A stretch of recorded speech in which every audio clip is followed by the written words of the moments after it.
Ce sac rempli de poignards n'est pas le butin récupéré sur des bandits de grand chemin. Oh que non, ce sont des outils dangereux qui appartiennent bel et bien aux élèves. Ils ont été récupérés après la tournée hebdomadaire du surveillant de secteur.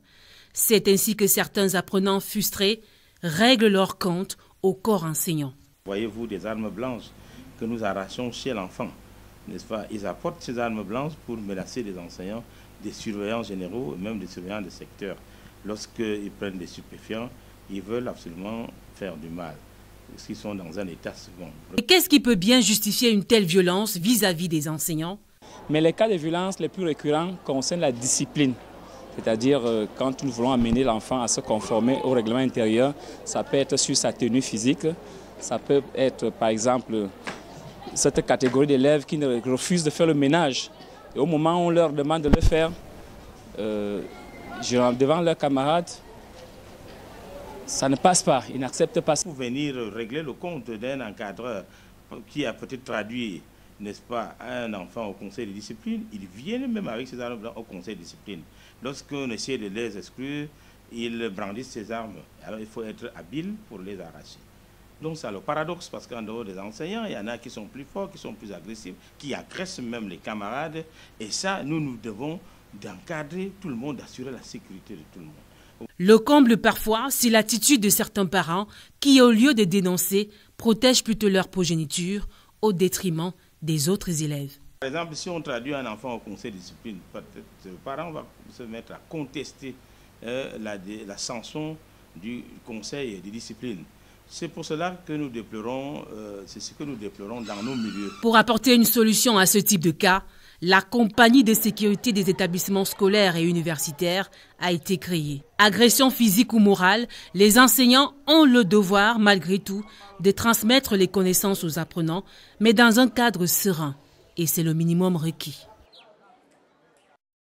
Entrée de jeu, le Premier ministre gabonais a transmis aux partenaires au développement sa profonde gratitude quant à la qualité de leur rapport avant de permettre aux uns et aux autres de s'exprimer sur le point central inscrit à l'ordre du jour.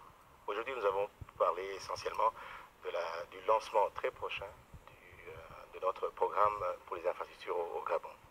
Et nous allons commencer bien évidemment par les voiries urbaines qui touchent la population de Libreville, qui est confrontée, comme chacun sait, à une série de désagréments assez majeurs. Donc, au sortir de cette réunion, la partie gabonaise a jugé réaliste la mission dont elle a la charge et s'est montrée confiante quant à la mise en œuvre de ce projet.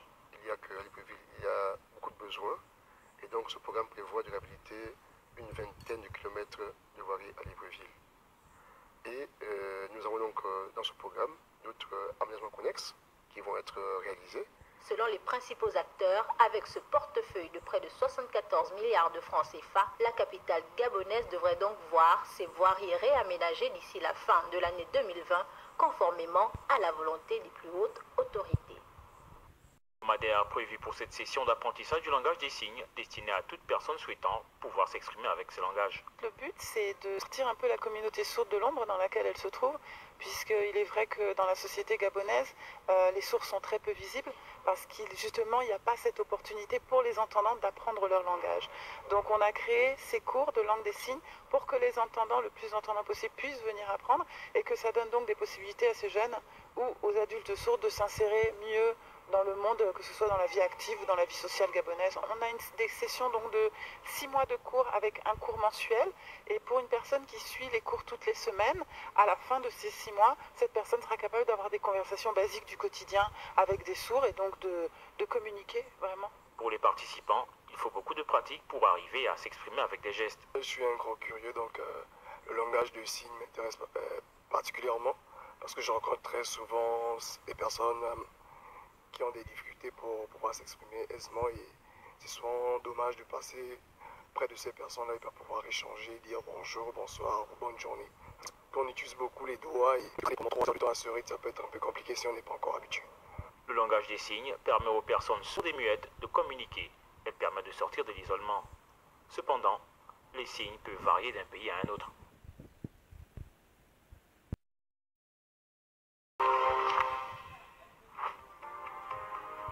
Émission spéciale. Suite à l'édition spéciale dédiée à l'athlète Okone Oumar, l'athlète le plus titré au monde, avec plus de 84 médailles, il a eu des réactions. Nous avons été interpellés. C'est ainsi que nous avons été reçus en audience par le chef de cabinet de M. Soro Guillaume. Le chef de cabinet de M. Soro Guillaume nous fait savoir que M. Soro Guillaume s'excuse dans les retards mis dans l'exécution de sa promesse, suite à des petites difficultés et aux événements qui se sont succédés. Ainsi, il a donné des consignes fermes à son collaborateur direct de pouvoir régler cette affaire. Il a demandé, en collaboration avec Okone Oumar, de trouver une opération immobilière ici à l'artiste. Oui, parce qu'il faut tenir compte de son handicap et de sa sécurité.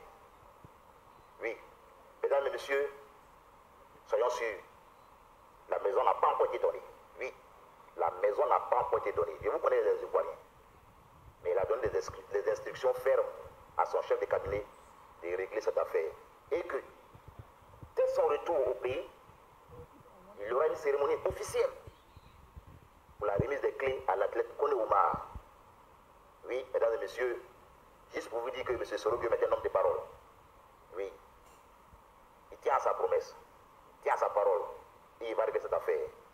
À vous les autres, je ne dis rien.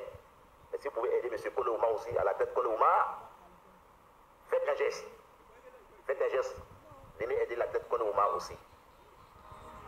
Merci beaucoup, et c'est une affaire à suivre, parce que moi, je suis ça de près.